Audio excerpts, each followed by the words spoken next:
dalam kuliah 2 hari ni dengan tajuk Allah Tempat Meminta. Juga bersama-sama yang dikasihi para pencinta ilmu, sahabat-sahabat yang dirahmati lagi dikasihi oleh Allah Subhanahu Wa Taala, yang saya hormati dan saya kasihi, sahabat Takbiran Gema Nur Iman yang dipimpin oleh Pengerusi Hajar Rosniati binti Mansur. Jadi bagi memohon keberkatan kuliah kita pada pagi ini, marilah sama-sama kita membacakan umul kitab yang akan dipimpin oleh Al-Fadilah Ustazah untuk kita hadiahkan kepada baginda Rasulullah sallallahu alaihi wasallam, ahli keluarga baginda, para sahabat, para sholiqin, para syuhada, alim ulama, guru-guru kita, ahli keluarga kita, serta tidak lupa buat umat Islam di Gaza, Palestin, serta muslimin dan muslimat sama ada yang masih hidup ataupun yang telah kembali ke rahmatullah. Isiril Fatihah. أعوذ بالله من الشيطان الرجيم بسم الله الرحمن الرحيم الحمد لله رب العالمين الرحمن الرحيم مالك يوم الدين إياك نعبد وإياك نستعين اهدنا الصراط المستقيم صراط الذين أنعمت عليهم غير المغضوب عليهم ولا الضالين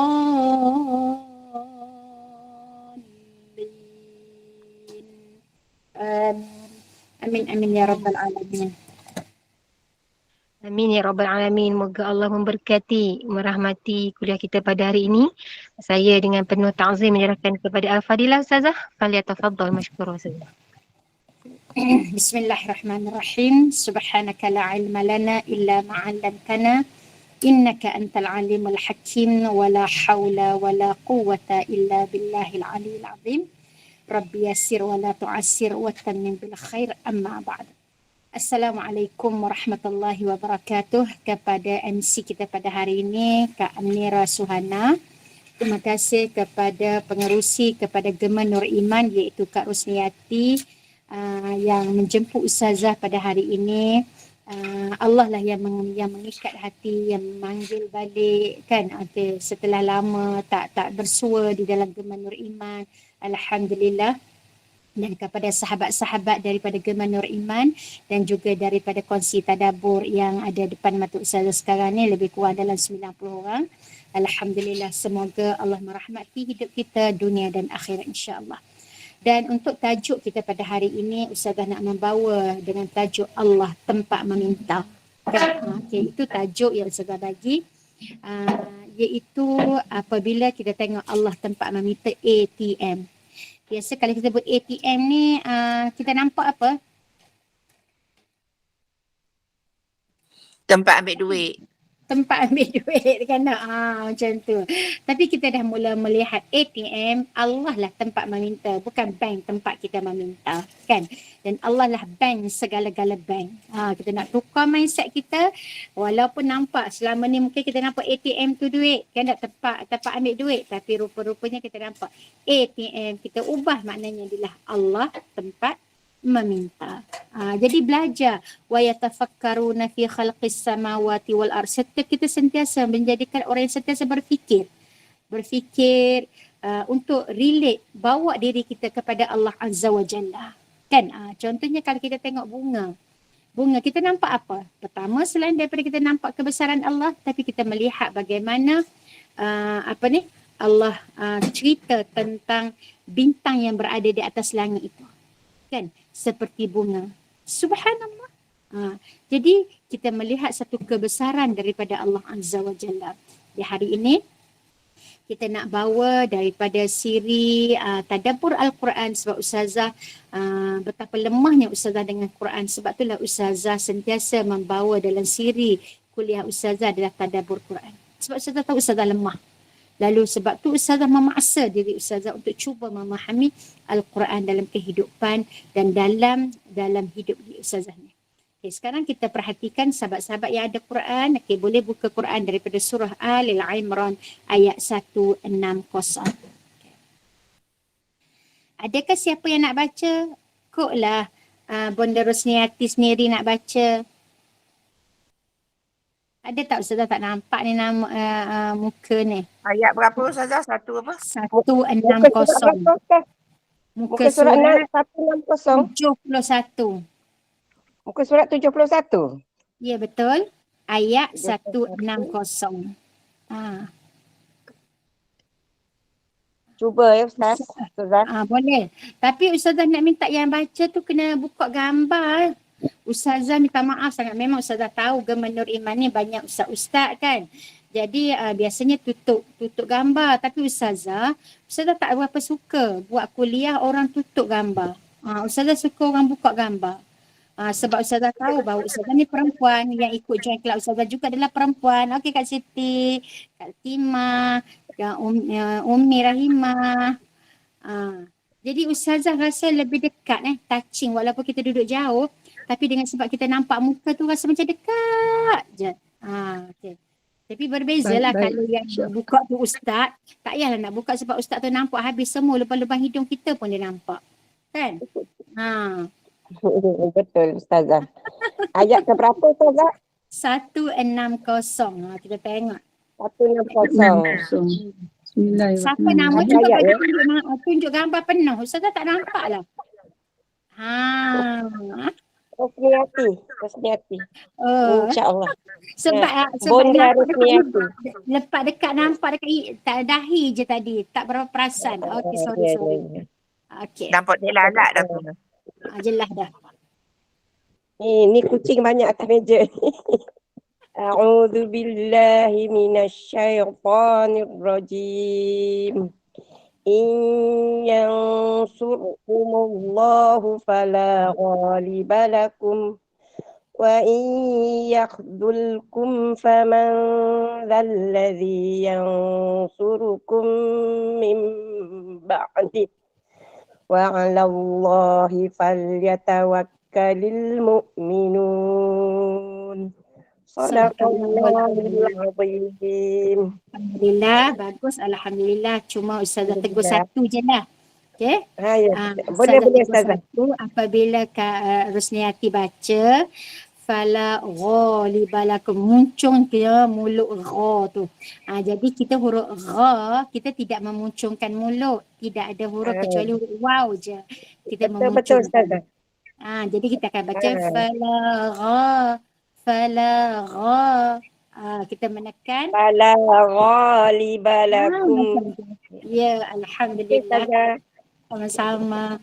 Okay, kita perhatikan kepada maknanya. In yang surkum. Jika dalam Quran Allah menggunakan in, itu namanya pilihan. Allah minta daripada kita. Buat pilihan sendiri. Allah tak paksa, tapi kamu kena memilih. Allah kata, jika Allah menolong kamu, maka tidak ada yang dapat mengalahkan kamu. Maknanya kalau kamu nak Allah tolong kamu, apa perlu kita buat? In tansurullah yansurkum. Betul tak? Jika kamu tolong agama Allah, pasti Allah akan tolong kamu. Tapi ayat ni dia kata, jika Allah dah tolong kamu, tidak ada orang yang akan mengalahkan kamu. Memang Allah sebut, jika Allah tolong. Tapi kita tengok, adakah direct kita akan dapat pertolongan direct daripada Allah turun daripada langit? Tidak. Allah nak tengok dulu, kita buat apa dulu? Kita tolong tak Allah dulu? Jika kamu tolong Allah, Allah pasti akan tolong kamu. Dan jika Allah dah tolong kamu, tidak ada orang yang akan mengalahkan kamu. Jadi sekarang, kenapa Ustazah membawa ayat ini? Kita sambung pada maknanya, wa in yahzulkum. Dan jika Allah membiarkan kamu, lantak kamu lah nak jadi macam apa pun, faman dzalladzi yansurukum min ba'dih. Maka siapakah yang akan menolong kamu selepas itu? Wa 'alallah, dan kepada Allah lah hendaklah orang-orang yang beriman ini bertawakal kepada Allah. Jadi ayat ini sebenarnya menggetar hati-hati, khususnya hati Ustazah sendiri. Sebab apabila kita melihat peristiwa gerhana bulan pada malam tadi, kan? Berlakunya gerhana di tengah-tengah peperangan yang sedang dilancarkan, sedang berlakunya dah lebih daripada 20 hari dah perang berlaku dekat Palestin. Kan? Lalu tiba-tiba Allah berdatangkan gerhana nak bagi tahu kalau Allah nak tolong kamu, jangan ingat kamu boleh berkuasa, Allah boleh menjatuhkan kamu.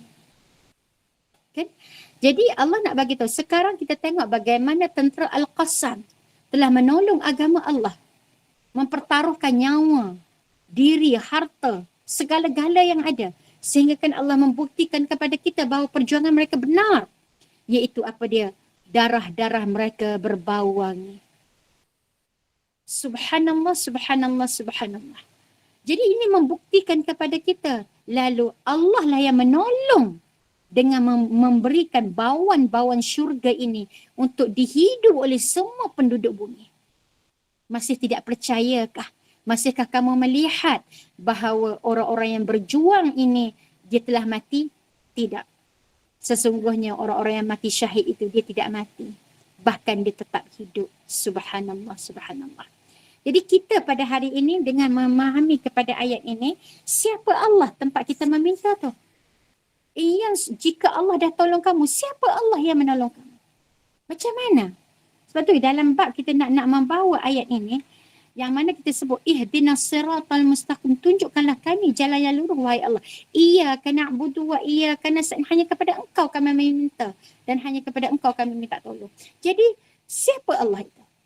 Kan kadang-kadang kita tahu Allah tu Maha Pengasih, Allah tu Maha Penyayang, tetapi kadang-kadang apabila berlaku realiti dalam kehidupan, kita tak mampu untuk adapt dalam jiwa kita siapa Allah yang kita kenali.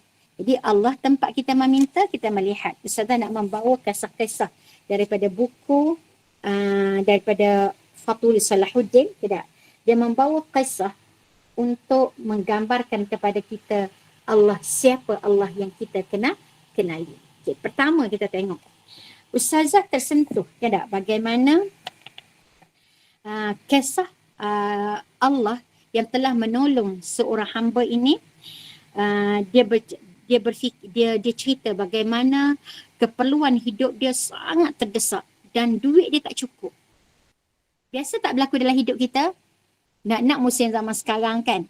Dia kata daripada duit gaji dia, masa dia peringkat awal mula-mula kahwin, dia kata lepas tu walaupun isteri dia telah ada ijazah sarjana, maknanya master kan. Isteri dia ada master, tapi dia ni rasa tak apa, bolehlah dengan harga dengan kerja ni dia boleh menampunglah anak-anak dia dengan isteri dia kata. Jadi daripada rumah flat, dia nampak dia rasa bahagia. Lepas tu dia mula naik pindah rumah ke rumah teres, dia kata. Tapi entah macam mana Allah menduga hidup ini tak selamanya senang kan. Lalu cerita dia kata sampai suami dia ni kan, apabila isteri dia kata bagi saya kerja lah, kehidupan kita kot lah, bukan saya tak ada ijazah, saya ada master, saya boleh kerja, bolehlah lagi untuk kita menampung kehidupan kita. Tapi apa suami dia jawab? InsyaAllah jangan nak risau, kata rezeki kan Allah yang bagi. Ayat dia tu selalu, suami dia selalu cakap macam tu. Tak apa insyaAllah. Tapi dia setiap hujung bulan dia, isteri ni yang mula resah. Ya Allah macam mana ni, benda ni tak beli lagi, benda ni. Macam-macam. Sama tak dengan apa yang kita lalui? Pernah tak melalui zaman ini? Pernah Ustazah? Pernah. Jadi apabila keadaan macam tu, dia pun fikir, kenapa walaupun hidup dia, walaupun sampai ke hujung dia yang resah, tapi dia nampak suami dia relax je. Untuk kaya tidaklah dia kata, tapi untuk cukup tu cukup. Macam tu. Jadi akhirnya dia melihat satu, rupa-rupanya ini merupakan satu buah tangan daripada Allah Azza wa Jalla apabila dia melihat amalan suami dia pada suka bersedekah. Walau apapun keadaan, tidak, suami dia akan istiqamah. Antara amalan dia bersedekah, yang kedua adalah berjemaah di masjid dan surau. Dia tak pernah miss 5 waktu untuk solat, tidak. Lalu Allah menghantarkan setiap masa ada je buah tangan daripada Allah Azza wa Jalla. Lepas tu kita sebut, kita tolong dulu Allah. Macam mana tolong Allah? Tolong imarahkan rumah Allah. Allah pasti akan tolong kamu. Kalau Allah dah tolong kamu, tidak akan ada orang yang akan mengalahkan kamu lagi. Walaupun di peringkat akhirnya rasa macam tak ada duit, macam tak ada, insya-Allah Allah akan hantar satu rezeki. Pernah berlaku, tidak dalam ini kisah orang lain. Dia kata dia ni resah sebab apa? Selepas dihitung-hitung ni kan tak cukup lagi sampai ke hujung bulan. Tolak semua hutang apa semua, tinggal RM250 untuk belanja sebulan. Macam mana nak hidup ni, dia kata. Bayangkan, duit sikit. Isteri suruh minta beli ni, beli ni. Dia kata, ya Allah, tak tahu, tak cakap dekat isteri pun, duit tak cukup. Akhirnya apa yang dia cuba, dia kata masa dia berjumpa dengan seorang sahabat, tidak. Sahabat dia tu orang yang ada PhD lah, tidak. Dia kata kat dia, sebab dia kata kata-kata ni sangat teruja pada hati Ustazah. Dia kata doktor ni, dia kata ada masanya kita perlu berhempas pulas mengejar wang dan kembali ke pangkuan Allah.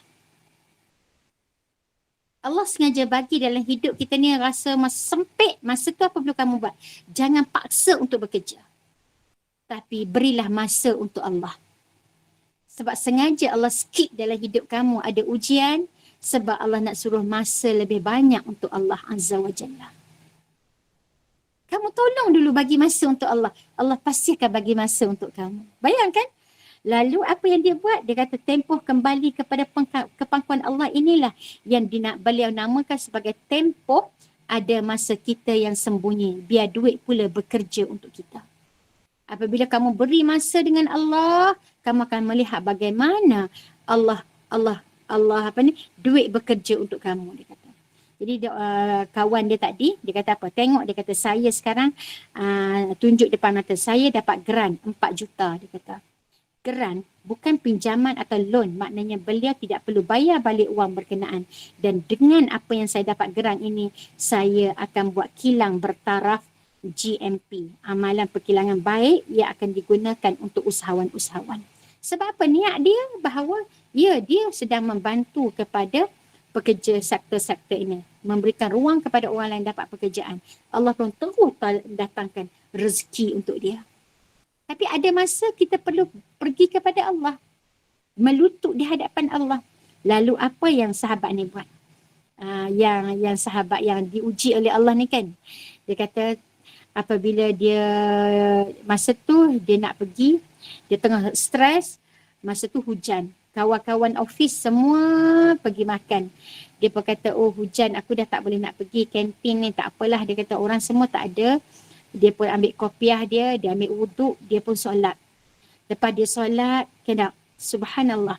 Dia solat, dia kata, dia solat taubat, dia solat duha pada masa itu. Lepas tu, dia bermunajat kepada Allah, ya Allah, lama aku tidak berteleku di hadapan. Lama aku tak berdialog seperti ini. Lama aku tidak menangis, meratap di hadapan. Tapi hari ini aku benar-benar datang. Tidak, bantu aku. Habis saja solat dia doa tu kan, telefon dia berbunyi. Bayangkan, bagi tahu, okey ni dia kata kereta kamu yang hari tu yang kamu nak jual tu kan, okey ada orang nak datang ambil. Tidak, kita kira lah macam mana keadaan, dia tetap akan ambil. Lepas tu, orang tu datang ambil. Alhamdulillah ya Allah. Orang tu kata saya bayar 22,000, lepas tu baki lepas saya melihat kondisi kereta ini. Sekarang saya bayar dulu. Ya Allah, ya Tuhan, dia kata, betul. Rezeki yang datang tanpa kita sangka-sangka. Kita tak pernah terfikir rezeki Allah datang melalui cara seperti itu. Lepas tu perlu dalam hidup kita ini ada waktu kita kembali kepada Allah Azza wa Jalla. Kemudian dia kisah yang seterusnya kan. Kisah yang seterusnya dia kata, cerita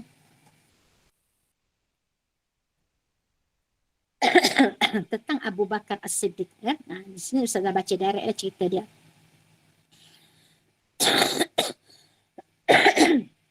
Sayyidina Abu Hurairah meriwayatkan bahawa seorang lelaki mencaci Sayyidina Abu Bakar.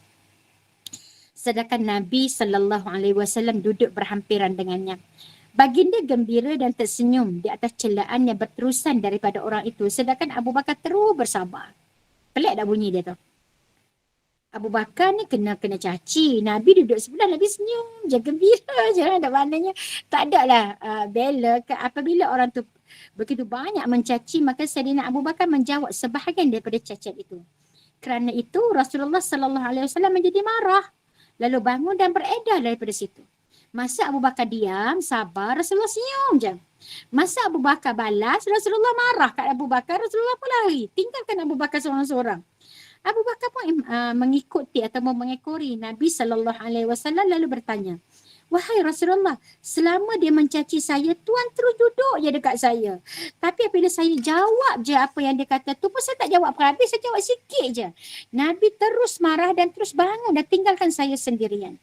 Nabi pun bersabda, "Selama kamu diam dan bersabar, seorang malaikat ada bersama kamu dan menjawab bagi pihak kamu. Kemudian apabila kamu mula menjawab sebahagian caciannya, malaikat tu pun pergi, datanglah syaitan. Sedang saya tidak akan duduk dengan syaitan, sebab tu saya pergi." Kemudian baginda bersabda, "Wahai Abu Bakar, ada 3 perkara, kesemuanya adalah benar. Okay? Mana-mana hamba yang dizalimi dan dia memaafkan kezaliman itu semata-mata kerana Allah dan dia tidak mengambil tindak balas, maka sebagai balasannya Allah akan menolongnya dan menjadikannya kuat. Kedua, sesiapa yang membuka pintu pemberian kerana menghubungkan silaturahim, maka sebagai balasannya Allah akan memberikannya lebih banyak lagi. Ketiga, sementara sesiapa yang membuka pintu meminta-minta kerana ingin menambah harta, maka Allah akan mengurangkan lagi hartanya." Selepas itu, Nabi pun bersabda, "Sesungguhnya Allah, para malaikat dan semua makhluk yang ada di langit dan di bumi, hinggakan semut di lubang pun dan ikan di lautan, mendoakan rahmat kepada orang yang mengajar kebaikan kepada orang lain." Rasa termotivasi tak diri kita? Subhanallah kan? Seronok. Sebab tu dalam bentuk kita hidup ni perlu kita dengar cerita orang untuk bagi motivasi dalam hidup kita. Allahu Akbar, Allahu Akbar. Jadi lepas ni nak menjawab tak kalau orang mengata kat kita? Nak cuba bela tak diri kita? Subhanallah, subhanallah kan? Jadi Allahu Akbar. Itulah yang kita rasa sangat seronok. Kita tengok lagi yang kedua, Ustazah nak bawa bagaimana untuk bagi inspirasi dalam jiwa kita ini, iaitu kisah ayam dan tuan dia. Seekor ayam kelihatan meluru ke dalam semak, bertemu dengan yang lain, berolak tolak ke sana, berasak-asak dan saling tidak mahu mengalah. Kemudian beras ditabur lagi. Kali ini dicampakkan ke atas atap. Nah, ke sana pula lah ayam-ayam itu meluru. Sekejap meluru ke dalam semak, sekejap ke atas atap, kemudian turun lagi ke bawah ke tanah dan meluru ke sana ke sini memburu rezeki. Kemudian kita perhatikan pula seekor ayam jinak yang berdiri di sudut rumah. Kelihatan dia tenang menunggu bahagiannya. Tuannya dia panggil krr, krr, krr, krr, panggil dia. Sambil menghulurkan segenggam beras di atas tapak tangan. Dengan mudah si ayam menikmati rezekinya, mematuk beras di atas tapak tangan tuannya. Tidaklah seperti ayam yang liar tadi, berhamburan ke sana ke sini memburu rezeki. Dan bila dihimpun-himpun, segenggam juga banyaknya. Alangkah mudahnya rezeki si ayam jinak. Kan? Alangkah mudahnya rezeki orang yang beriman. Apabila Allah ilhamkan kepadanya perkara-perkara yang benar, bahawa hanya Allah tempat meminta. Sama ada doanya itu memohon nikmat-nikmat dunia ataupun berdoa memohon dikurniakan nikmat-nikmat di akhir akhirat. Untuk semuanya boleh diminta daripada Allah Azza wa Jalla. Jadi sungguh beruntung orang yang dikurniakan kepadanya pendirian agama sehingga datang ke dalam hatinya sebuah keyakinan bahawa Allah lah tempat dia meminta. Segalanya boleh diminta daripada Allah Azza wa Jalla. Kata daripada Sayyidina Abdullah bin Ibnu Abbas, berkata Rasulullah sallallahu alaihi wasallam bersabda, apabila Allah inginkan kebaikan untuk mana-mana hambanya, maka Allah mengurniakan kepadanya kefahaman agama dan mengilhamkan kepadanya perkara-perkara yang baik. Man yuridillahu bihi khairan yufaqqihhu fid din. Bayangkan? Dan mungkin sahabat-sahabat nak berkongsi cerita sahabat-sahabat sendiri bagaimana setelah sahabat-sahabat mendekatkan diri dengan Allah Azza wa Jalla, bagaimana kehidupan sahabat-sahabat. Mungkin sahabat-sahabat boleh bercerita, boleh berkongsi cerita kan. Lebih bertuah lagi bila orang yang diberi kefahaman agama itu menyampaikan dan mengajak orang lain untuk turut memiliki kefahaman yang sama. Sayyidina Abu Humaimah Bahili berkata bahawa pada suatu ketika beliau diberitahu kepada Rasulullah sallallahu alaihi wasallam tentang dua orang, seorang abid dan seorang lagi seorang yang alim. Lalu baginda bersabda, kelebihan orang alim ke atas orang abid seumpama kelebihan aku ke atas orang yang paling rendah dalam kalangan kalian. Maknanya beza, abid maknanya hanya mengutamakan tentang ibadah-ibadah. Alim maknanya orang yang berilmu dan mengajarkan kepada orang lain tentang ilmu. Okey, tak apa. Selepas itu baginda bersabda, sesungguhnya Allah, para malaikatnya, semua makhluk yang ada di langit dan di bumi, sehingga semut sekalipun semuanya mendoakan kepada orang yang mengajarkan kebaikan kepada orang lain. Jadi betulkan niat kita belajar bukan sekadar untuk dapat ilmu kepada diri kita, tetapi niat untuk mengajar kepada orang lain. Jadi barakallahu laki, khususnya kepada Kak Timah lah. Ustazah buat kelas bahasa Arab, dia ajar balik orang lain untuk lebih memahami bahasa Arab, untuk faham Quran. Subhanallah kan. Juga bagus ke Ustazah? Saya rasa macam tak apa orang kata tak sempurna. tak ada benda yang sempurna Kak Timah dalam dunia ni. Ustazah pun tidak pernah sempurna. Tidak ada orang yang sempurna. Contohnya setiap kali macam nak tarik diri, beranikan diri. Teruskan. Teruskan. Syaitan itu akan sentiasa goda kita untuk kita ni jangan buat benda baik. Kita tengok macam mana Gemma Nur Iman bersemangat buat kuliah tanpa memikirkan apa pun risiko. Subhanallah. Hebat Boleh Gemma Nur kenalkan Iman. tak Ustazah? Gabungan apa ni Gemma Iman ni? Mungkin admin boleh apa? bagi tahu Kak Rosyatimah. Kak Rosyatimah pula. Rosniati. Dari mana? Di KL ya Ustazah? Assalamualaikum warahmatullahi wabarakatuh. Waalaikumsalam tanya tadi? warahmatullahi wabarakatuh. Kak Timah, Fatimah. Bukalah gambar. Nak kenal. Sorry, insyaAllah. Sekejap. Kami ni awalnya daripada Seri Kembangan saja. Surau Nurul Ikhlas Seri Kembangan. Itulah mulanya semasa COVID tu dah. Masa COVID, jadi kita tak boleh pergi ke surau. Ya. Jadi kita buat dengar cerita daripada negara Brunei, dia orang untuk mengelakkan daripada untuk menghilangkan COVID ni, dia orang membaca surah Yasin setiap hari, setiap pagi membaca surah Yasin. Jadi kita pun buatlah, kami buat bacaan surah Yasin setiap pagi.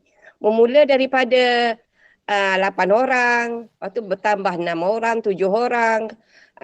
Jadi 16 orang lama-lama. Sekarang ni kita buka kepada negeri-negeri lain. Sekarang ni negara Brunei pun ada. Negara Australia pun ada. Daripada London pun ada.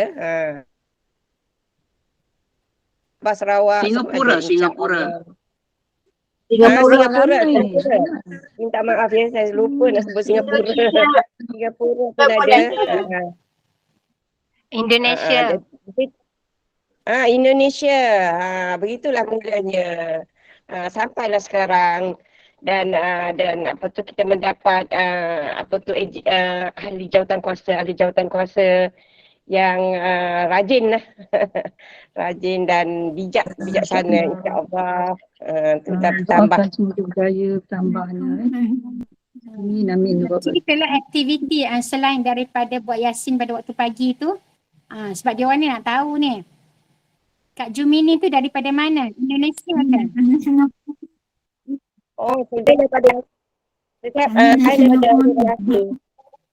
Singapura. Ahlan wa sahlan. Selamat salam berkenalan.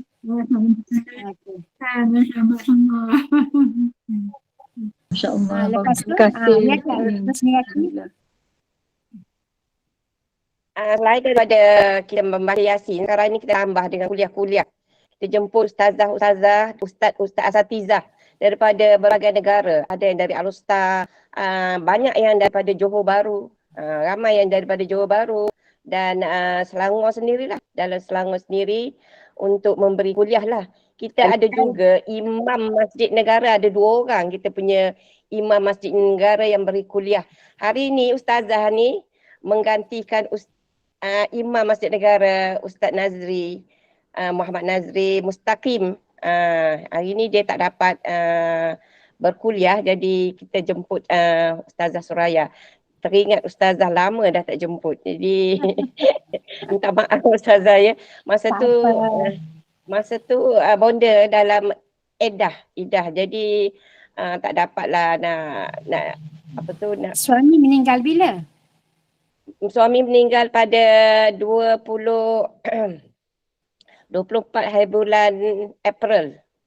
Tahun ni lah. Jadi 4 bulan 10 hari tu, jadi tidak duduk diam je lah. Dia duduk diam di rumah. Alhamdulillah. Berjaya jugalah. Alhamdulillah. Jadi kita sekarang ni, Ustazah, kita ada aktiviti infak kepada kadang-kadang ustaz dia orang pergi ke mana ni, pergi ke Masjidil Haram buat umrah. Jadi kita orang infak lah kepada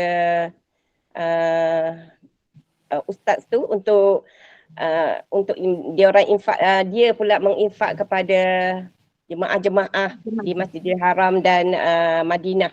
Kita juga buat lawatan ke pondok-pondok. Sekarang ni hari pada 3 bulan 11 ni kita akan buat lawatan ke pondok apa nama Mira? Hamlatul Quran. Hamlatul Quran.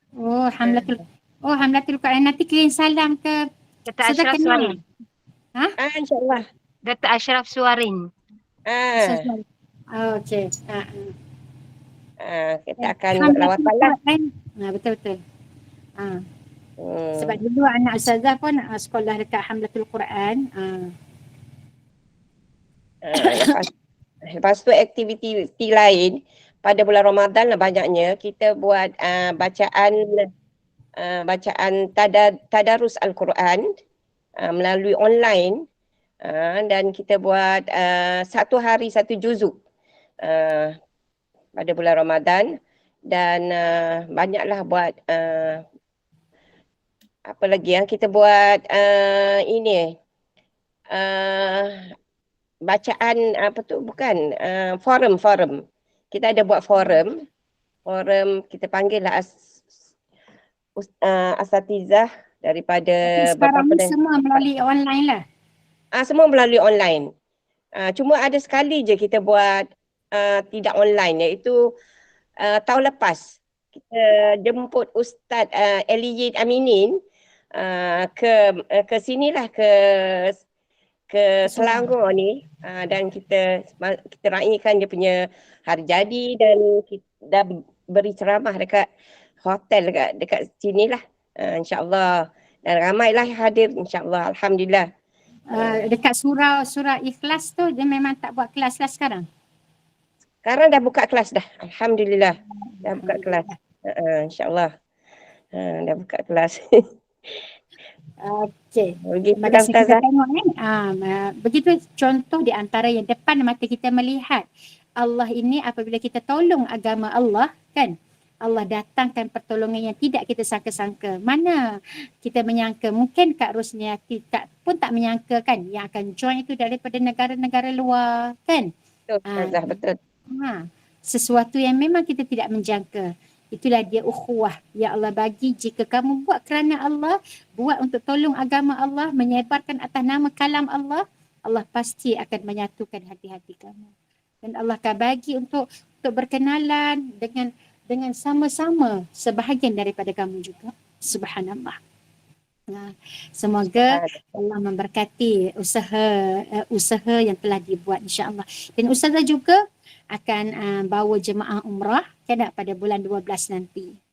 Jadi sesiapa yang rasa dia nak bagi untuk kita bawa sedekah, infak, dan insya-Allah kita akan juga pergi melawat kepada tahfiz di sana, insya-Allah, untuk kita infakkan sebahagian daripada rezeki-rezeki ini ke sana, insya-Allah.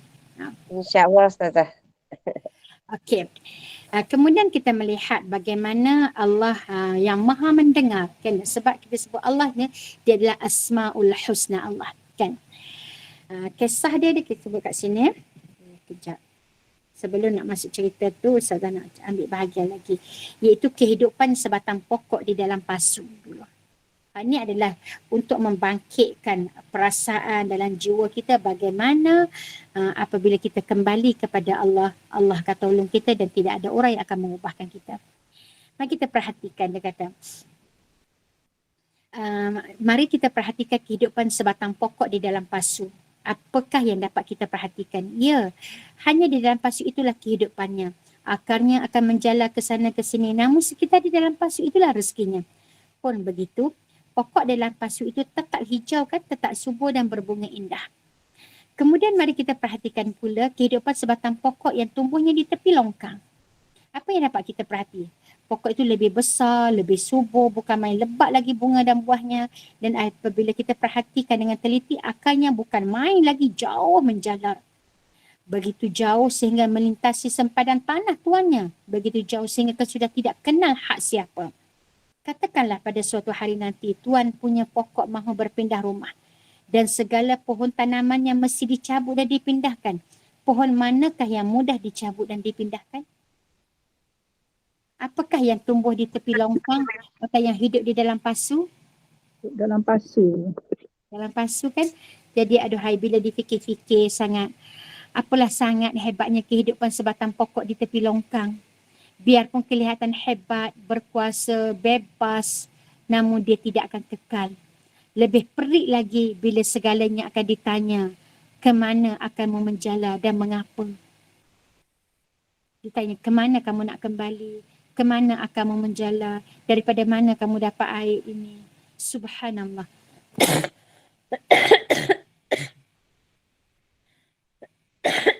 Sebab tu dalam surah Ibrahim disebut, dan janganlah engkau wahai Muhammad menyangka Allah itu lalai daripada apa yang dilakukan oleh orang-orang yang zalim. Sesungguhnya Allah hanya menangguh balasan atas mereka hingga suatu hari nanti, yang mana ketika itu pemandangan mereka terbeliak kaku kerana gerun gementar melihat keadaan yang berlaku. Dalam pada itu mereka terburu-buru menyahut panggilan kepada masyar sambil mendongakkan kepada mereka dengan mata tidak berkelip dan hati mereka kosong kerana takut, bimbang dan cemas. Bayangkan, seluruh apa harta yang kita dapat, seluruh apa yang berkaitan dengan kita akan disoal oleh Allah. Diselidik sebagaimana akar pokok tadi. Daripada mana dia dapat, ke mana dia pergi, siapa yang ambil, macam mana dia perasaan dan jiwa dia, semua akan dipersoalkan. Subhanallah, subhanallah. Takut kan? Mungkin kita rasa nampak senang, sebab tu nampak macam senang dapat pahala namanya sedekah. Tetapi Allah akan usul kepada kita, daripada mana duit kamu dapat untuk sedekah. Itu lebih berat. Memang benda kita pun nampak, ya Allah seronoknya dapat pahala daripada sedekah. Paling orang mati memang nak pahala, dan buat apa? Yang dia nak kalau dihidupkan semula, dia nak adalah untuk bersedekah. Tapi sebelum kita bincang dalam bab sedekah itu, kita kena bincang dulu daripada mana duit itu dapat. Sebab tu tidak wajar kalau kita katakan, saya nak buat konsert amal contohnya. Apa dalam konsert amal, tetapi pergaulan bebas antara lelaki dengan perempuan. Dalam konsert amal yang kita buat, tak aurat tidak dijaga. Dalam konsert amal contohnya, daripada duit mana-mana. Subhanallah. Jadi ini semua akan dipersoalkan di hadapan Allah Azza wa Jalla. Untuk bila difikir-fikir memang tidak berbaloi hidup begitu. Memanglah kelihatan hebat dan mengagumkan, namun bila akarnya bebas lepas begitu, apa yang dirasakan dilimpahi nikmat itu sebenarnya? Tidak ada apa-apa bila dibanding dengan amaran Allah di atas. Sedang kehidupan sebatang pokok dalam pasu, biarpun kelihatan terhad dan tersekat di saiz pasu, namun mudah sahaja apabila mahu dicabut dan dipindahkan ke tempat lain. Kita ni kan, sebab apabila tidak terikat sangat, jadi mudahlah. Rasa tidaklah rasa ralat untuk meninggalkan dunia, nak pergi ke negeri akhirat. Tapi kalau hati kita terlalu banyak terikat dengan dunia, susah untuk kita dipindahkan. ibarat adalah pokok yang ditanam di tanah kan. Dan menunggu pula sebuah kehidupan yang Masya Allah, Masya Allah, Masya Allah, sebuah kehidupan yang hebat. Kebebasan akar yang menjalar liar di luar pasu itu ibarat kebebasan nafsu dan kecintaan dunia yang tidak dikawal.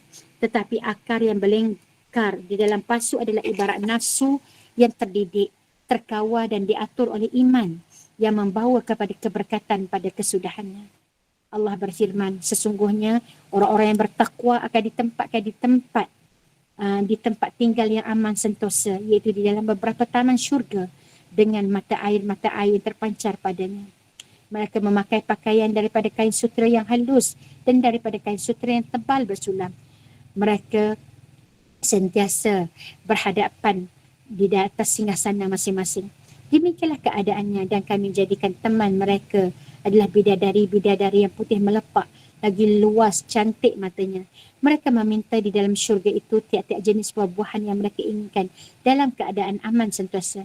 Mereka tidak merasai kematian dalam syurga itu selain daripada kematian yang pernah mereka rasai di dalam dunia dahulu. Dan Allah selamatkan mereka daripada azab neraka. Mereka diberi semuanya itu sebagai limpah kurniaan daripada Tuhanmu, wahai Muhammad. Yang demikian itu adalah kemenangan yang besar daripada surah Ad-Dukhan ayat 51 sampai 57. Subhanallah. Indahnya kan kita tengok. Jadi apabila kita nak bawa tentang Allah tempat mengadu, apa kita kena belajar? Belajar didik nafsu. Itu poin yang kita nak ulaskan. Belajar untuk mendidik nafsu kita agar nafsu ini tidak terlalu mencintai dunia. Dan begitulah juga kita melihat bagaimana apabila jiwa kita ni hidup kan, jiwa kita hidup, insya-Allah dia ibarat seperti air ikan yang berada di dalam air. Tidak akan mengubah rasa ikan walau di mana dia berada. Tetapi apabila dia mati, hati dia mati, dia akan mudah untuk dibuat apa sahaja oleh orang sekelilingnya. Jadi apabila kita senang berubah dengan persekitaran, itu tandanya hati kita mati. Tapi apabila kita kuat, jitu, istiqamah dalam membuat sesuatu hal, persekitaran, bi'ah, suasana, tidak memberi kesan sedikit pun kepada diri kita. Jadi oleh sebab itu, bukan salah orang, tundinglah salah itu adalah pada diri kita sendiri. Yang tidak istiqamah, yang tidak teguh pendirian. Okay. Kemudian kita melihat bagaimana kehidupan ini, suka juga saya nak tengok, iaitu kita cuba perhatikan kepada kipas yang sedang berputar. Saya selalu tengok kipas kan kat rumah kita mesti ada kipas. Kan? Pusing je. Okay. Sebab apa kipas itu boleh berpusing, boleh berputar? Tu Kak Timah dah tunjuk lah gambar kipas. Tengok admin kita, Kak Rosliati, tunjuk kipas je kan. Okay. Jadi kipas tu yang nak dengar cerita Ustazah ni. Okay. Wahai kipas, kena okay. Subhanallah. Apabila kita perhatikan kipas tu kan, Allahu Akbar, Allahu Akbar. Ustazah pun nak tunjuk jugalah kipas Ustazah. Tak? Kipas itu je lah, kipas kecil. Orang lain kipas dinding, kipas besar. Ustazah tempat kipas dinding. Okay. Okay, dia kata sebab apa? Sebab dia ada aliran elektrik. Cuba elektrik itu tak ada, agak-agak kipas tu boleh berpusing tak? Mesti tak boleh kan? Begitu juga dengan lampu kan? Lampu itu boleh bersinar sebab dia ada kuasa elektrik. Jadi apa yang saya nak kaitkan? Iman dan arus elektrik. Arus elektrik itu kita nampak tak? Kita tak nampak. Begitulah juga dengan iman kita. Iman kita duduk kat dalam. Dia juga tak nampak. Jadi apabila kipas berputar, kita dapat menikmati angin. Apabila lampu bersinar, kita dapat menikmati cahaya. Apabila peti ais berfungsi, kita dapat menikmati sejuk. Saya faham bahawa kipas berputar, lampu bercahaya dan peti sejuk pun sejuk kerana adanya satu kuasa yang dinamakan kuasa elektrik. Tanpanya kipas tidak berputar. Saya juga faham bila solat ditunaikan, ada janji mudahnya rezeki. Bila zikir diamalkan, hati menjadi tenang. Apabila Al-Quran dibaca, ilmu pun diperolehi. Tanpa iman, Al-Quran tidak sanggup dibaca. Tanpa iman, zikir tak mungkin dapat diamalkan. Tanpa iman, kita tak akan dapat untuk melakukan amal-amalan yang lain. Bayangkan, solat di awal waktu, kalau tak ada iman, kita tak boleh nak buat. Nak berzikir, kita tak akan dapat buat. Nak baca Quran, nak bersilaturahim, nak bersedekah. Betul tak? Ini semua amalan-amalan yang baik dalam Islam yang Allah suruh sebab kita ada iman. Kalau kita tak ada iman, bermakna kita akan ikut hawa nafsu kita. Sebab tu syaitan akan goda kita dengan kemiskinan, ketakutan, kan? Sebab dia, kenapa nak bagi semua? Nanti kan kamu habis. Dia akan bagi, kan? Tak payahlah, kan tak? Tadi dah masuk kelas dah, sekarang dah tak payahlah masuk kelas. Tak payahlah melampau-lampau. Syaitan tu akan sentiasa bawa pada diri dia. Jadi, apakah kaitannya iman dan juga arus elektrik? Pada saya, iman itu seperti arus elektrik. Bila ada iman, adalah amal. Bila ada amal, dapatlah memberi manfaat. Adalah manfaat untuk orang lain. Maksudnya, apabila kita ada iman, kita pun beramal. Apabila beramal, dia amalan itu, apa makna amal? Amal yang soleh. Soleh maknanya dia memberi impak yang baik kepada orang lain. Tapi kalau kita beramal tetapi impak dia tidak memberikan impak yang baik kepada orang lain, itu bukan namanya amal soleh. Jadi kita kena fikir, apa yang kita buat tu dia akan memberi kesan kepada orang. Subhanallah.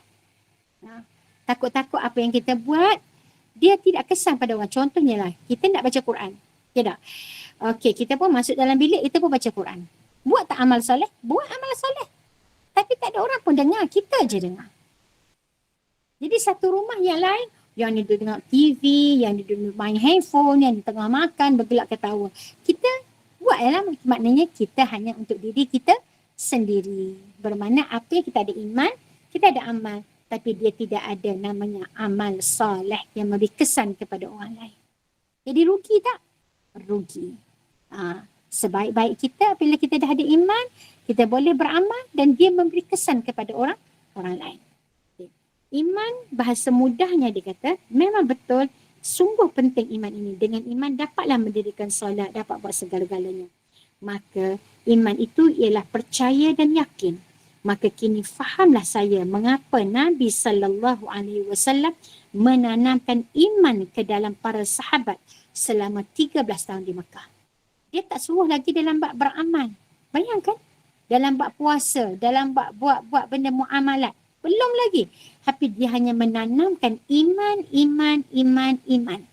Dan apabila iman telah tertanam, tak payah paksa pun. Dia akan buat sendiri amalan-amalan. Betul tak ni? Dia akan datang sendiri, keinginan tu.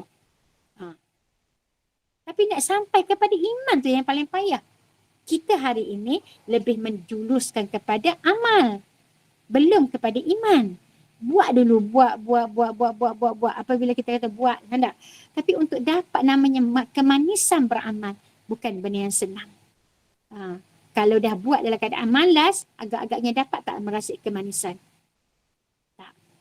Tapi kalau buat dengan ikhlas, barulah akan merasai kemanisan. Ya, bolehlah pakai. Jadi, bayangkan bagaimana proses Nabi nak menanamkan iman di dalam hati para sahabat. Bermula dengan ketuk pintu setiap rumah orang. Nak tanam iman ni.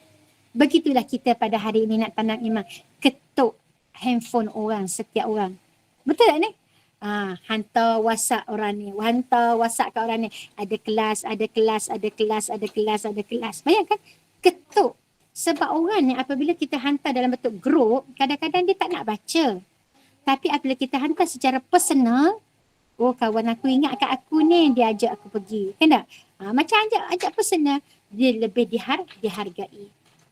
Jadi apabila kita ajak, lepas ni kita kena latih lah. Orang mana yang kita rasa kita dalam hidup kita ni, kita kena ada target. Kan? Cuba buat target dalam jiwa kita, paling tidak pun, okey, hari ini aku nak menambahkan 5 orang ataupun 2 orang yang akan join. Jadi dia akan siapa yang aku nak ajak? Okey, esok aku nak ajak lagi 2 orang. Siapa yang aku tanamkan? Jadi apabila kita orang yang, kalau kita buat itu kerana dalam jiwa kita telah merasai kemanisan, insya-Allah orang yang kita ajak juga akan merasai kemanisan. Tapi kalau kita orang suruh tolonglah sebar, kita sendiri pun tak rasa kemanisan dalam program, agak-agaknya orang yang menerima mesej kita tu akan terima tak? Suka. Sebab kita buat bukan daripada keikhlasan hati kita. Lepas tu kita tidak memaksa orang untuk share, betul kan? Tetapi dia datang daripada hati yang paling ikhlas. Siapa yang rasa dia bahagia, dia akan share apa yang dia dapat. Dia share link. Saya selalu ketuk, siapa ni kata tak? Saya selalu ketuk, saya selalu ketuk personal orang bila kita share link ilmu. Ada yang tak suka. Siap dia kata dekat saya, belajar ilmu agama jangan tunjuk nunjuk. Ya, kan tak? Tak ceritanya. Kita baru kena kata macam tu. Nabi kena baling dengan najis. Kita hanya baru dengan kata-kata je. Kata-kata tu pun dia bukan kata depan mata kita, dia tulis dalam WhatsApp je. Betul tak ni? Tapi kita terus dalam hati kita. Sebab itulah namanya cabaran. Dakwah ini kalau dia tidak ada cabaran, dia tak manis. Okay? Macam mana nak rasakan kemanisan beriman ke tak? Dia kemanisan itu akan rasa apabila, saya nak tanya, gula, macam mana kita nak rasa dia manis? Kita makan dia kan? Kita telan dia kan? Kalau setakat gula duduk atas meja, agaknya boleh rasa tak manis tu? Rasa itu mesti kita telan. Rasa tu duduk dekat mana? Rasa tu duduk dekat lidah. Kan? Jadi sebab itu kalau kita rasa kemanisan iman, bertuturlah sesuatu itu dengan lidah. Ajak orang lain. Cerita dekat orang lain. Gunakan lidah. Sebab kemanisan itu ada pada lidah. Jadi apabila kita tak guna lidah kita ini untuk membaca Quran, untuk menyebarkan kalam, lalu bagaimana kita belajar lidah ini untuk menahan sabar, macam Abu Bakar tadi menahan daripada membalas cacian, kan tak? Lalu kemanisan itu tidak akan dapat kita rasa. Jadi kalau rasa nak merasa kemanisan, ikutilah apa yang Nabi buat. Iaitu apa? Balighu anni walau ayah. Sebarkanlah daripada aku walaupun sepotong ayat. Jujur Ustazah kata, orang yang tak pernah mengajak orang lain, dia tidak akan merasai perik jerih. Tapi apabila dia mula mengajak orang lain, dia mula akan menerima cacian, makian. Masa cacian tu datang kepada dia, masa itulah ilmu tu akan datang dekat kita. Aku baru kena cacian, Nabi lebih teruk lagi. Macam ni rupanya perasaan Nabi. Kecintaan kita kepada Nabi dia akan bertambah. Kita akan sebut Allahumma salli ala Sayyidina Muhammad. Jadi apabila kita tengok pula orang lain kena cerita bab cacian, kita kata tak apa, kada. Macam mana kita handle cacian tadi, begitulah kita akan cuba damaikan hati orang lain yang sedang bercerita tentang keresahan dan sakitnya jiwa dia. Sebab tu kita seronok apabila kita cerita dekat orang, orang akan bagi feedback, kada? Dengan apa ni? Body language. Contohnya dia boleh menangis bersama dengan kita, kan? Dia boleh ketawa bersama dengan kita. Dan dia boleh menjiwai. Sebab apa dia menjiwai? Sebab dia pernah melalui. Sebab tu kita sekarang, kita nak seronok duduk dekat Nabi. Nabi nak orang yang menjiwai perjuangan dia. Nabi nak orang yang merasai. Barulah kita akan rasa apabila kita jumpa dengan Nabi, bersembang dengan Nabi, berseronok, Ya Allah, Ya Rasulullah, sebagaimana engkau pergi berperang dalam masa zaman engkau, hari ini juga kami mengangkat senjata. Kan? Bagaimana getirnya, takutnya berhadapan dengan musuh yang ramai. Kalau dulu berlakunya Khaybar, kada, ataupun kita sebut perang apa ni sebut, perang Ahzab. Sekarang juga sedang berlakunya perang Ahzab. Allahu Akbar, Allahu Akbar. Dan kita rasa seronok bertemu dengan orang yang sama perjuangan dengan kita. Berbeza dengan kita bertemu dengan orang yang tidak sama perjuangan dengan kita. Allahu Akbar, Allahu Akbar. Jadi Ustazah doakanlah semoga Gema Nur Iman ini benar-benar teguh, kada. Walaupun hanya bermula daripada namanya surau, kada. Bunyi surau tu bunyi macam kecil lah kan. Kalau bunyi masjid, bunyinya besar, kan tak? Bunyi lagi persatuan, lagilah besar. Bunyi dia tu. Tapi siapa sangka, kan? InsyaAllah doakan juga untuk Ustazah, kan tak? Buat pengetahuan, Gema Nur Iman. Okay dah. Kalau sebelum ini Ustazah mengadakan Tarbiyah Stay, sekarang kita cuba upgradekan dia menjadi USTC. Ustazah Suraya Tarbiyah Center. Jadi apabila kita nak buat dalam bentuk center ni, banyaklah benda yang bakal kita laksanakan dari sudut dakwah kan. Dan insya-Allah Ustazah membuka juga kepada siapa-siapa yang rasa dia nak hantar anak ke, untuk tahun depan Ustazah fokus untuk membina kader-kader Sri Kandi Islam. Jadi Ustazah nak hanyalah 10 orang untuk kita letakkan sebagai tempat Ustazah pilih untuk remaja, kan tak kira lah berumur berapa pun, tapi syarat dia boleh baca Quran.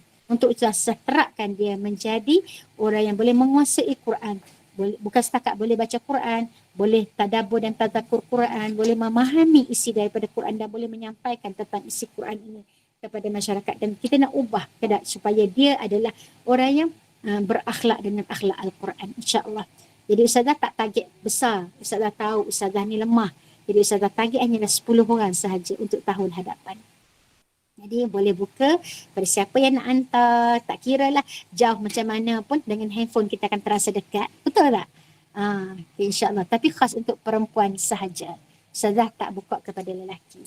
Untuk perempuan. Sebab Ustazah dan kita akan cari juga, dia kata, kepada guru yang akan kita pilih, dan kita akan interview lah kepada mereka-mereka yang datang, sebab mereka adalah orang kita sebut generasi pertama untuk kita didik. Jadi kita mesti nak buat yang terbaik kan. Semua benda apa yang disebut yang pertama ni, kita akan buat yang terbaik sebagai mercu kepada diri kita sendiri, insya-Allah. Dan doa-doakanlah kepada Ustazah, kalau rasa nak datang melawat dekat sini, insya-Allah boleh datang buat lawatan ke sini, insya-Allah. Dan buat pengetahuan juga daripada German Nur Iman. Kalau dulu kita buat klinik Quran, pelajar-pelajar, alhamdulillah pelajar-pelajar yang mengaji Quran sekarang dah sampai kepada mencecah 100 orang, insya-Allah, alhamdulillah. Rasanya terhad setakat tu lah, kita hanya sebabnya kekangan tempat. Dan insya-Allah mula daripada tahun depan, bulan depan, kita mula akan buat pengasingan lelaki dengan perempuan pula. Dan sebab dulu kita campur, bila budak-budak je apa semua, tapi kita melihat ia tak boleh. Kat mana tempat Ustazah? Tempat Ustazah dekat Setiu Terengganu. Ustazah kat Setiu Terengganu. Tapi Ustazah setiap bulan Ustazah akan ke KL. Dan insya-Allah bulan 11 pada minggu keempat Ustazah akan pergi ke KL lah, untuk mengadakan kuliah-kuliah di sana. Kalau ada orang yang jemput, Ustazah pergilah. Untuk mengisi ruang-ruang untuk bertemu secara berdepan. Wallahualam. Kita tengok sebelum sampai 9.30 je kan? Tak habis cerita lagi ni. Ustazah, boleh je lah ajak masa kalau Ustazah sudi, insya-Allah. Okey, kita melihat bagaimana satu kisah bagaimana dalam bab rezeki. Kebanyakan dalam buku ni dia cerita lebih banyak kepada rezeki lah. Sebab ramai orang yang ditimpa yang rasanya apabila nak meminta rasa resah kan, dalam bab rezeki. Tapi Ustazah nak ambil benda yang lain sikit, cerita tentang Allah yang Maha Mengasihani. Okay. Saya merupakan seorang ibu tunggal yang mempunyai 7 orang anak. Kehidupan kami amatlah susah. Pada setiap hari cuti persekolahan, anak-anak terpaksa turut membantu saya mengambil upah mencuci rumah orang. Sehingga pada suatu hari saya terlihat buku Mudahnya Menjemput Rezeki. Jadi mula-mula saya tak kisah, dia kata saya tak kisahlah buku macam apalah, tak nak baca. Tapi suatu hari saya dia kata gini, sehingga pada suatu hari majikan saya telah menamatkan khidmat saya sebagai guru tadika untuk sesi petang. Saya ni diperlukan untuk satu sesi sahaja. Saya terkejut dan risau, macam mana ni nak tampung hidup ni, macam mana nak cari duit lagi ni. Bayangkan, semua akan mengalami benda yang sama. Tiba-tiba, saya pada hari yang sama saya menerima panggilan telefon menyatakan bahawa permohonan saya untuk menyewa taksi telah diluluskan. Saya juga telah diberi bantuan untuk menyewa beli taksi tersebut sebanyak RM5,000. Alhamdulillah, rupa-rupanya Allah skip satu rezeki, Allah buka rezeki yang lebih besar. Okey. Jadi pada suatu hari saya pun tengoklah dalam FB kan macam mana tentang MMR, iaitu mudahnya menjemput rezeki. Jadi saya teringat ada dalam buku, hari tu saya tengok buku tapi saya tak baca. Kedap. Jadi akhirnya saya pun tengok macam mana rupanya Allah nak ajar kepada kita cara menjemput rezeki. Tidak ada cara lain untuk jemput rezeki adalah melalui sedekah. Ini yang kita sebut dalam ayat Quran, man yuqridullaha qardan hasana. Siapa yang nak bagi pinjam dulu kepada Allah dengan pinjaman yang baik, fayudha'if lahu. Lalu Allah akan tambah lagi. Jadi dia pun bermula buat episod apa? Dia kata dia beli makanan kucing. Dia simpan dalam teksi dia. Lalu dia bagi makan. Setiap kali jumpa kucing dia akan bagi, sama ada dia lapar ke tak lapar. Sampai dia sentiasa bagi. Dalam masa itu dia terfikir. Kan tak? Dia kata akhirnya dengan berkat dia buat amalan-amalan istiqamah dengan amalan sedekah tadi, subhanallah dia kata Allah membuka rezeki pada dia, dapat sewa sebuah kedai dan modalnya seada di tangan. Tak sabar pula rasanya nak buka kelas tadika pula. Lepas tu apabila balik dia kata ya Allah, dalam hati mula berfikir tentang meja dan kerusi yang belum dibeli dekat tadika. Baru saja terfikir tiba-tiba ada orang hamba Allah bagi duit, dia kata 10,000 untuk tunaikan hajat. Ya Allah, sebab itulah kenapa selama ini kita lalai hanya kerana kita sibuk dengan urusan dunia. Tapi kita tidak sibuk dengan urusan Allah Azza wa Jalla. Bagaimana dia kata dia mula rezeki dia semakin banyak apabila dia bermula dengan pertama adalah dengan sedekah, yang kedua dia bermula dengan solat tahajud. Jadi semakin dia solat tahajud, semakin air mata dia bergenang, semakin banyak rezeki akan datang kepada diri dia. Ini yang kita sebut kalau siapa yang cari dunia akan lari daripada dia. Tapi siapa yang mencari akhirat, dunia akan datang kepada dia. Dan apabila dunia datang kepadanya adalah untuk menduga dia sama ada dia lalai ataupun tidak. Subhanallah. Jadi oleh sebab itulah kita pada hari ini belajar siapa Allah yang aku kenali. Siapa Allah yang aku kenali. Kan? Jadi untuk dapatkan siapa Allah yang aku kenali, kita bukan sekali kita baca Asma'ul Husna, tapi kita kena berulang-ulang kali membaca Asma'ul Husna, bukan sekadar baca, tetapi tahu untuk relate daripada satu nama ke satu nama ke satu nama ke satu nama. Kan? Macam Kak Timah bagus, dia boleh merelatekan daripada satu nama ke nama untuk memahami siapa Allah yang aku kenali. Menjadikan dalam hidup kita ni apabila kita dah kenal Allah, dunia ni kecil je pada kita. Kan? Dunia ni kecil saja. Apa yang Allah bagi pada kita, kita akan rasa bahawa dia bukan milik kita. Tapi pada orang yang masih dalam jiwa tu tak sayang, risau kan, bermakna dia masih lagi mencintai dunia. Last kali Ustazah bawa satu cerita. Maaf. Ya? Ustazah guna kitab apa rujuk buku apa ke? Al-Quran dia. Allah tempat, Masya Allah, ada kitab dia. Masya Allah. Ustazah memberikan hendak baca kisah daripada ini untuk sahabat-sahabat ada keinginan, sebab kita ni rasa tak puas hati setakat dengar orang cerita, melainkan kita baca seorang, lepas tu kita akan feel. Betul baca nak baca tengah malam seorang-seorang dalam bilik kan tak, ataupun baca tepi program ni dekat pantai, baca dekat taman, baca seorang-seorang, jangan baca ramai-ramai, baru kita akan rasa sangat feel. Dan dalam buku ni dia uniknya, dia hanya buku bawa cerita-cerita je, cerita yang menggambarkan siapa Allah yang kita kenali. Bawa cerita je. Jadi sebab tu seronoklah untuk bagian orang-orang yang suka baca cerita. Sebagai penutup, Ustazah nak bawa 6 amalan hidup sejahtera. Okay. Apabila kita tengok semua, dia kata kita akan perhatikan dia tak ada 6 amalan yang boleh menunjukkan kehidupan kita akan dapat kesejahteraan. Yang pertama, menghafaz kalimat la ilaha illallah Muhammadar Rasulullah. Dia bukan setakat menghafal, tapi dia dah menjadi satu sebati. Sebati dalam hidup kita. Dan sesiapa yang datang, maknanya sebelum dia nak mati, dia mampu untuk menyebutkan la ilaha illallah. Ini benda yang menjadikan hidup kita akan sejahtera. Sebab siapa yang mati dengan la ilaha illallah, confirm dia akan melalui perjalanan yang baik. Yang kedua, iaitu amalannya mengambil berat tentang salat. Sebab jaminan daripada Allah Azza wa Jalla melalui hadis Nabi SAW, siapa yang menjaga solat 5 waktu tepat pada masanya dengan menjaga wuduknya dengan sempurna, dan untuknya adalah syurga. Jadi yang ketiga, kita tengok membina hubungan jiwa dan raga dengan Quran.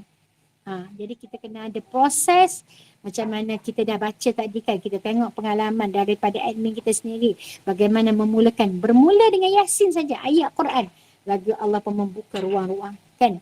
Jadi sebab tu dia kata membina hubungan jiwa raga kita dengan Quran, insya-Allah dia akan mendapat kesejahteraan. Yang keempat, iaitu berusaha melapangkan masa untuk mengingati Allah, berzikir, bermuhasabah, berdialog. Macam mana cara untuk mengingati Allah? Namanya zikir-zikir. Antara dia kita sebut la ilaha illallah wahdahu la syarikalah lahul mulku wa lahul hamdu yuhyi wa yumiit wa huwa ala kulli syai'in qadir kan. Yang mana Nabi jadi siapa yang baca 100 kali, ya? Melapangkan masa apa benda tu yang keempat tu?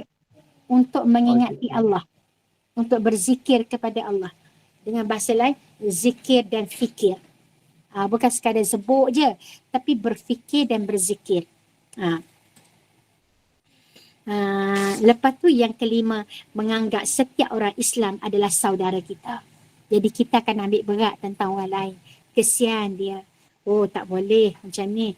Kalau aku hanya nak jaga anak aku, takkan aku tak nak jaga, sebab anak aku juga dah berkawan dengan orang lain. Bermana kita akan fikir, takkan kita sanggup membiarkan orang-orang rakyat Palestin hanya untuk menjaga Baitul Maqdis, sedangkan Baitul Maqdis itu adalah warisan yang Nabi titipkan kepada umat dia. Kita juga adalah umat Nabi Muhammad sallallahu alaihi wasallam yang mesti menjaga kesucian Masjidil Aqsa. Jadi menganggap setiap orang Islam adalah saudara mara kita, dan kita kena berusaha untuk menyayangi mereka. La yu'minu ahadukum hatta yuhibbu akhihi kama yuhibbu li nafsihi. Kamu takkan dikenali sebagai orang yang beriman sehingga kamu sayang orang lain macam kamu sayang diri kamu sendiri. Yang ke-16 kali, kita beramal dan berpesan-pesan dengan kebenaran dan kesabaran. Bermakna kita kena belajar untuk menyebarkan dakwah, ajak orang, lapang masa untuk berkhidmat untuk agama kan, iaitu kuntum khaira ummah ukhrijat linnas ta'muruna bil ma'ruf wa tanhauna 'anil munkar. Kamu adalah sebaik-baik umat jika kamu keluar ke medan masyarakat untuk mengajak orang, ta'muruna bil ma'ruf, ajak orang buat baik dan larang orang daripada buat kejahatan. Jadi kita sekarang sedang berada pada kategori orang yang keluar ke medan masyarakat untuk mengajak orang buat benda baik. Betul ya? Tapi belum sampai lagi namanya menegah orang buat benda jahat. Cuma dalam masa yang sama adalah kita kata tak boleh buat macam ni kan. Jadi sekarang ni kita kena tengok bagaimana apabila diminta daripada Erdogan, daripada Turki, mana dia daripada Malaysia, daripada Kuala Lumpur kan? Subhanallah, kenapa Malaysia terbisu? Dan ustazah apabila dengar lagu Palestin tu kan, kenapa agaknya dia kata daripada Kuala Lumpur yang tertangguh? Pelik tak? Sahabat-sahabat dengar tak lagu Palestin tu? Yang dia sebut memohon daripada Indonesia dengan kesaktiannya, daripada Kuala Lumpur yang tertangguh. Ustazah, ya Allah, kenapa daripada lagu lama dah lagu tu dilaungkan adalah tentang sebut Kuala Lumpur yang tertangguh. Ustazah, dia macam ni Ustazah, mungkin dia tertangguh nak hantar tentera kita, tak boleh kot. Macam tu lah kot. Tentang apa ni, orang panggil apa, tentang bangkang-bangkang tu memang PM dah cakap dah kan, semua kan. Dia memang dia tak setuju apa yang Palestin buat tu kan. Apa yang dibuat kat orang Palestin, tapi nak hantar tentera kita tu masalah. Itulah dia pun dah beritahu dia hantar tentera kita. Kena tanya negeri-negeri, negara-negara lain. Tidak kita plane kita tak boleh Sebab kita tak boleh landing dekat negara-negara tu nak bantu.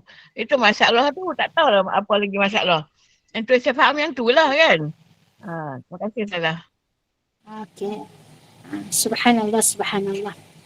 Di mana ada kemahuan, di situ pasti ada jalan. InsyaAllah. Kan?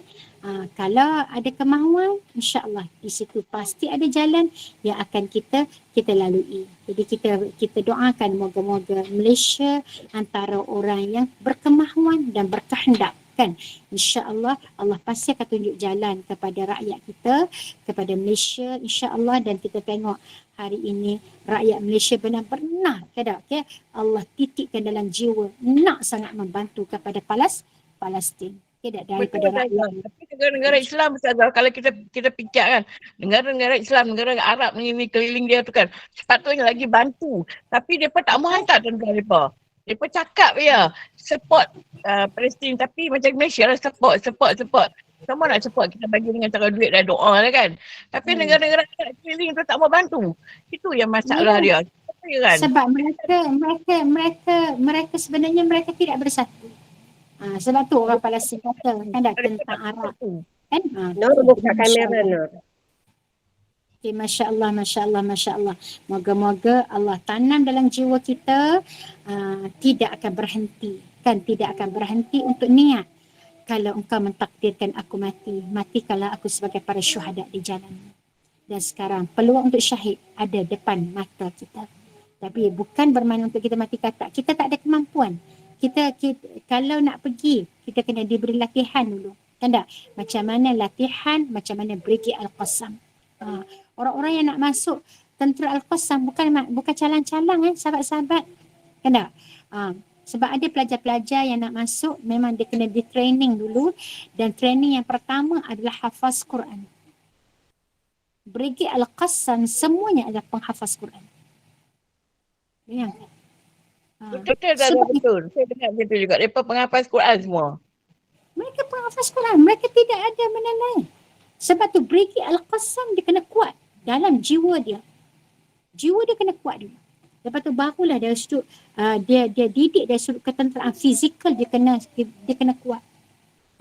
Bukan dalaman dia kuat dengan Quran, luaran dia kuat dengan stamina. Subhanallah. Jadi kalau kita tidak mampu kita didik. Semoga anak-anak kita kena seksa, kena dera, kena apa. Kita rasa macam nak pergi tolong kanak-kanak tu.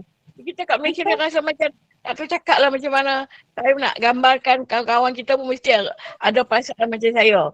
Tapi nak buat macam mana kan? Kita tak kesampaian. Doa je lah kita. Itu je. Janda kita doa je. Jadi selain daripada itu, Ustazah.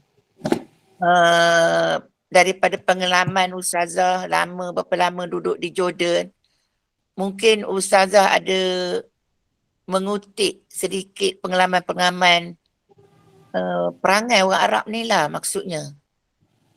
Tolong Ustazah ceritakan. Ustazah ini secara peribadi lah kan. Jordan adalah negara yang aman.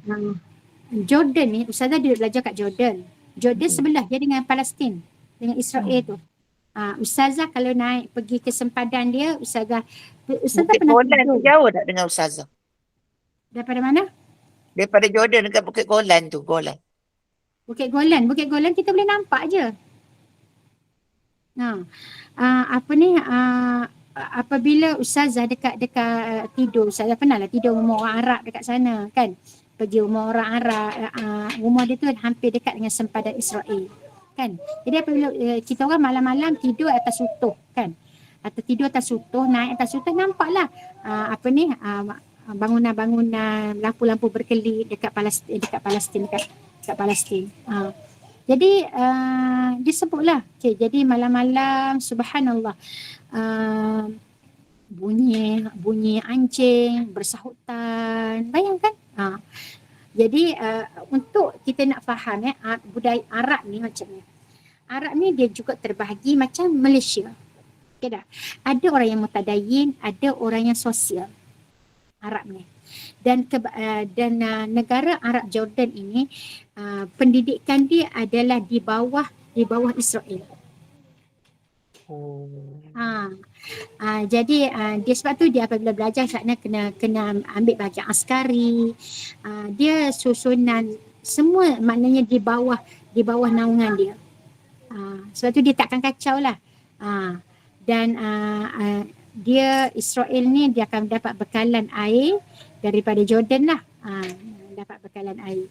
Jadi untuk suasana kepada orang Arab, jadi orang Arab maknanya dia memang bunyi. Kita kadang-kadang kita tak boleh nak membezakan satu Arab yang bukan Islam, satu Arab yang Islam. Macam itulah dia kurang.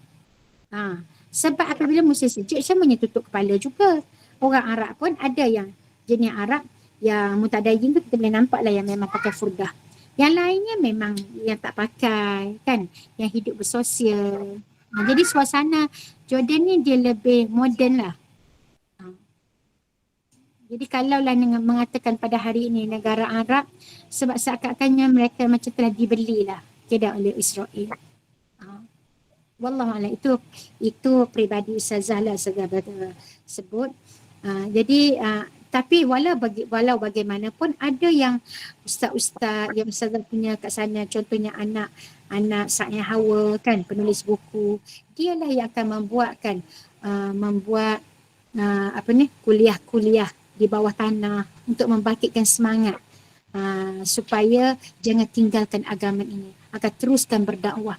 So mereka akan buat kuliah-kuliah yang lain lah. Dan orang-orang Malaysia pun apabila dia pergi ke sana, dia akan cari kuliah-kuliah yang berada di bawah tanah ni. Kuliah-kuliah haraki kita panggil. Kuliah untuk membangkitkan semangat. Sebab kalau setakat biasa, tidak akan membezakan antara siapa pun. Tapi untuk sama link dengan orang Palestin, link bersama dengan orang-orang yang mujahidin, kan tak? Dia akan ada ulama-ulama yang akan memimpin. Orang panggil usrah di bawah tanah. Dan benda tu memang dia tidak akan bongkar lah. Dekat mana usrah dia senyap, tak adalah riuh-riuh, orang tak pernah tahu waktu dia, mungkin waktu memang betul lah secara, sebab benda tu mesti disirkan, dirahsiakan. Sebab apabila diketahui tempat mana, contohnya Ustazah juga pergi ke Syria kan. Syria, kalau kita tahu ulama-ulama itu adalah ulama-ulama Ahlussunnah wal Jamaah, tidak, mereka semua akan dipenjarakan. Jadi dia akan ada buat beramalnya adalah dengan cara senyap-senyap. Memang daripada dulu pun memang macam tu. Jadi mereka sukar untuk dibangkitkan. Kalau ada yang secara terang-terangan, mereka akan dibuang negeri, dibuang negara. Jadi memang bukan kata 1 hari, 2 hari, bukan setahun, 2 tahun lah. Tidak. Jadi Ustazah boleh memahami lah bagaimana apabila Arab ini, Ustazah melihat satu asbab lah. Kenapa Allah menimpakan kehinaan seperti ini kepada Arab? Apabila Arab merasakan bahawa Quran itu dalam bahasa Arab. Jadi mereka tidak menjiwai untuk cuba beramal dengan ilmu daripada Quran. Apabila manusia merasakan bahawa mereka ini dah baik, itulah bermula kejahatan mereka. Jadi apabila orang Arab merasakan bahawa itu kan bahasa Arab, kan tak? Rasanya mereka tak perlu untuk belajar. Tapi orang yang memang betul-betul belajar memang dapatlah. Tapi itu yang Ustazah melihat, jadi akhirnya dia bertopengkan di sebalik pakaian, kan tak? Jadi sebab tu orang Arab apabila duduk dekat negara Arab, mereka akan tutup aurat. Apabila mereka datang ke tempat kita, mereka mula membuka aurat mereka masing-masing. Sebab apa? Sebab dia tidak ada jati diri. Lepas tu kita hari ini berkebelakan bukan kepada Arab tapi kepada Islam. Kita disatukan bukan kerana Arab, tapi kita disatukan kerana Quran. Kerana Quran kita disatukan, bukan kerana Arab. Kita kena faham. Cuma Quran itu diturunkan dalam bahasa Arab kerana Nabi itu adalah daripada bangsa Arab. Jadi untuk memudahkan, lalu dengan bahasa Arab ini adalah bahasa yang paling indah sebab dia tidak ada bahasa yang lebih indah daripada bahasa Arab. Allah memilih dia. Wallahualam. Kok terjawab ke apa yang Kak Siti tanya, wallahualam.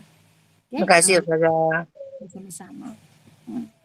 Jadi rasanya cukuplah sekadar itu. Saya minta maaf mengambil masa yang panjang. Saya serahkan balik kepada MC kita Kak Amira Suhana. Mungkin Masya adik Allah. lagi.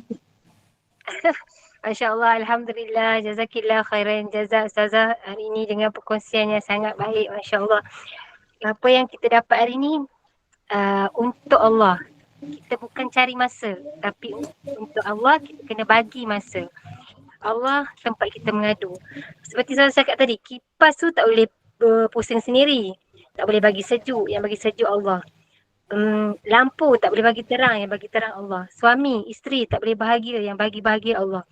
Makna katanya apa saja yang kita buat semua atas kehendak dan izin Allah. Qadar.